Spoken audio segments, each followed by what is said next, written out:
ভাই আমি তো ওখানে বসে ছিলাম, দৌড় দিলে কিছু করি নাই আমি। কাকুন আমার ভাই, আমার আমারও না ভাই, মাঠের পাশে তো আমার কাছে তো একটা কথা ছিল ভাই, আমার কেন নিয়ে যাবেন ভাই?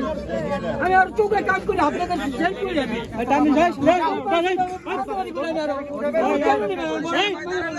ওঠো না কে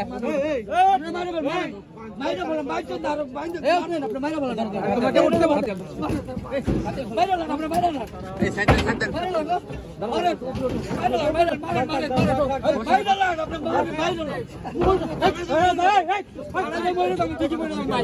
ফাঁসিতে বলে দাম ভাই,